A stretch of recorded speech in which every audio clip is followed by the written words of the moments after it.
ಮಿಥಿಲೆಯ ಸಭೆಯಲ್ಲಿ ಆಗಷ್ಟೇ ಶಿವಧನುಸ್ಸು 2 ತುಂಡಾಗಿ ಬಿದ್ದಿತು. ಶ್ರೀರಾಮನು ಜಾನಕಿಯ ಕೈ ಹಿಡಿದು ಸಂಭ್ರಮದ ಮಂಟಪದತ್ತ ಹೆಜ್ಜೆ ಹಾಕುತ್ತಿದ್ದನು. ಆದ್ರೆ ಆ ಸಂಭ್ರಮದ ಮೇಲೆ ಇದ್ದಕ್ಕಿದ್ದಂತೆ ಕರಾಳ ಮೋಡಗಳು ಕವಿದವು. ಪ್ರಕೃತಿಯು ವಿಕೋಪಕ್ಕೆ ತಿರುಗಿತು.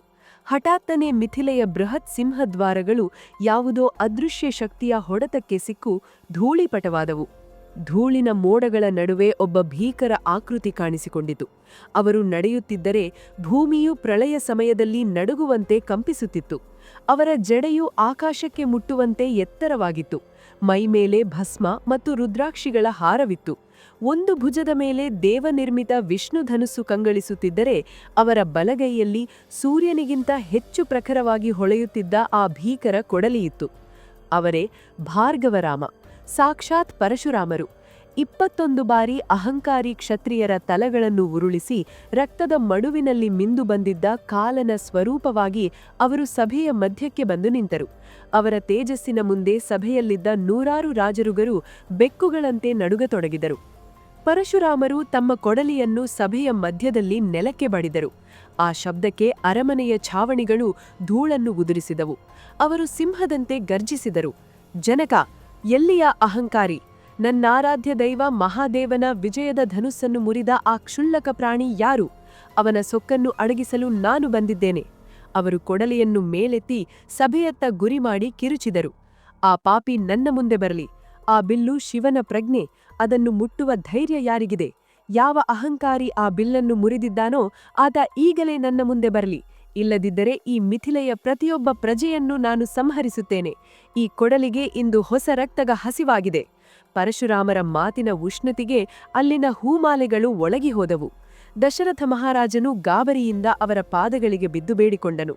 ಆದರೆ ಪರಶುರಾಮರ ಕ್ರೋಧ ತಣ್ಣಗಾಗಲಿಲ್ಲ. ಸಭೆಯಲ್ಲಿ ಮೃತ್ಯುವಿನ ನೆರಳು ಕವಿದಿದ್ದಾಗ ಒಬ್ಬ ವ್ಯಕ್ತಿ ಮಾತ್ರ ಪ್ರಶಾಂತವಾಗಿ ಎದ್ದು ನಿಂತನು.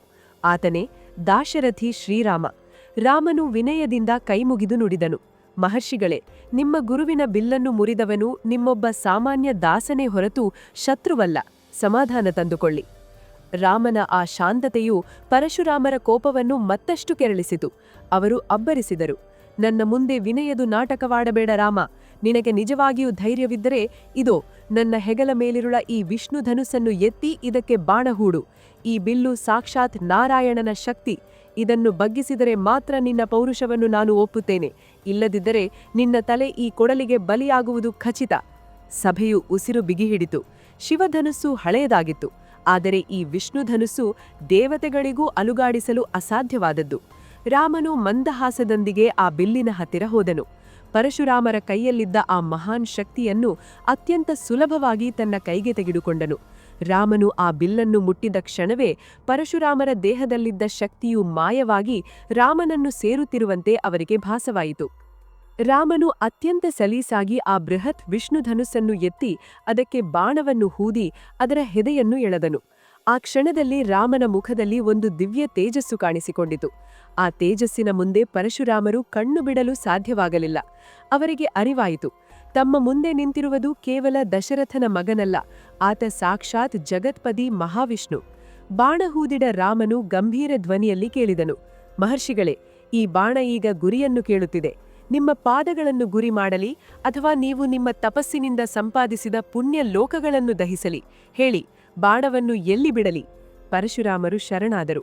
ಅವರ ಕೈಯಲ್ಲಿದ್ದ ಕೊಡಲಿ ಕೆಳಗಬಿತ್ತು. ಅವರ ಕಣ್ಣುಗಳಿಂದ ಅಹಂಕಾರದ ನೀರು ಸುರಿದು ಭಕ್ತಿಯ ಅಲೆಗಳು ಎದ್ದವು. ಪ್ರಭು ರಾಘವ, ನಿನ್ನನ್ನು ಗುರುತಿಸಲು ನಾನು ತಡ ಮಾಡಿದೆ. ನನ್ನೊಳಗಿದ್ದ ಅಹಂಕಾರವು ನನ್ನ ಕಣ್ಣುಗಳನ್ನು ಕುರುಡಾಗಿಸಿತ್ತು. ನನ್ನ ತಪಸ್ಸಿನ ಲೋಕಗಳನ್ನು ನೀನು ದಹಿಸು. ಈ ಲೋಕದ ರಕ್ಷಕ ನೀನು ಎಂದು ಜಗತ್ತಿಗೆ ತಿಳಿಯಲಿ ಎಂದು ನಮಸ್ಕರಿಸಿದರು. ರಾಮನು ಬಾಣವನ್ನು ಬಿಟ್ಟನು. ಪರಶುರಾಮರ ಅಹಂಕಾರ ಭಸ್ಮವಾಯಿತು. ಅವರು ಶಾಂತ ಮನಸ್ಸಿನಿಂದ ರಾಮನನ್ನು ಹರಸಿ ಹಿಮಾಲಯಕ್ಕೆ ತೆರಳಿದರು. ಸಭೆಯಲ್ಲಿ ಜಯಕಾರದ ನಾದ ಮೊಳಗಿತು. ದಶರಥನು ತನ್ನ ಮಗನನ್ನು ಗಟ್ಟಿಯಾಗಿ ಅಪ್ಪಿಕೊಂಡನು. ಮಿಥಿಲೆಯಲ್ಲಿ ರಾಮಸೀತೆಯರ ಕಲ್ಯಾಣದ ಸಡಗರ ಮುಗಿಲು ಮುಟ್ಟಿತು. ಜನಕ ಮಹಾರಾಜನು ತನ್ನ 4 ಪುತ್ರಿಯರನ್ನು ದಶರಥನ 4 ಪುತ್ರರಿಗೆ ನೀಡಿ ಅದ್ಧೂರಿಯಾಗಿ ವಿವಾಹ ಮಾಡಿಕೊಟ್ಟನು. ಮಿಥಿಲೆಯ ವೈಭವ ಮುಗಿಸಿ ಅಯೋಧ್ಯೆಯ ರಾಜಕುಮಾರರು ತಮ್ಮ ನವವಧುಗಳೊಂದಿಗೆ ಮರಳಿದರು. ಅಯೋಧ್ಯೆಯೇ ಮಡುವಣಿಗಿತ್ತಿಯಂತೆ ಕಂಗಳಿಸುತ್ತಿತ್ತು.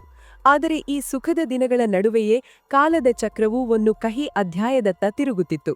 ದಶರಥನು ರಾಮನಿಗೆ ಪಟ್ಟಾಭಿಷೇಕ ಮಾಡಲು ಸಜ್ಜಾಗುತ್ತಿದ್ದಾಗಲೇ ಅರಮನೆಯ ಒಳಗೆ ಮಂಥರೆಯ ವಿಷದ ಮಾತುಗಳು ಹೇಗೆ ಬಿರುಗಾಳಿ ಎಬ್ಬಿಸುತ್ತವೆ. ಪರಶುರಾಮರ ಕೊಡಲಿ ಶಾಂತವಾಯಿತು, ಆದರೆ ಅಯೋಧ್ಯೆಯ ಸುಖದ ಮೇಲೆ ಶಾಪದ ನೆರಳು ಬೀಳಲಿದೆ. ದಶರಥನ ಕನಸು ಮತ್ತು ಕೈಕೇಯಿಯ ಹಠ ಇಡೀ ರಾಜ್ಯವನ್ನೇ ಕಣ್ಣೀರಲ್ಲಿ ಮುಳುಗಿಸುವುದೇ? ತಿಳಿಯಲು ತಪ್ಪದೆ ಕೇಳಿ ಶ್ರೀರಾಮಾಯಣ ಮಹಾಕಾವ್ಯದ 5ನೇ ಸಂಚಿಕೆ, ಪಟ್ಟಾಭಿಷೇಕದ ಸಂಚು ಮತ್ತು ರಾಮನ ವನವಾಸದ ಶಪಥ. ಹಾಗೂ ನೀವಿನ್ನೂ ಗಿಯೋಸ್ಕೋಪ್ ಕನ್ನಡ ಯೂಟ್ಯೂಬ್ ಚಾನೆಲ್ ಸಬ್ಸ್ಕ್ರೈಬ್ ಆಗಿಲ್ಲ ಅಂದ್ರೆ ಈ ಕೂಡಲೇ ಸಬ್ಸ್ಕ್ರೈಬ್ ಆಗಿ. ಧನ್ಯವಾದಗಳು.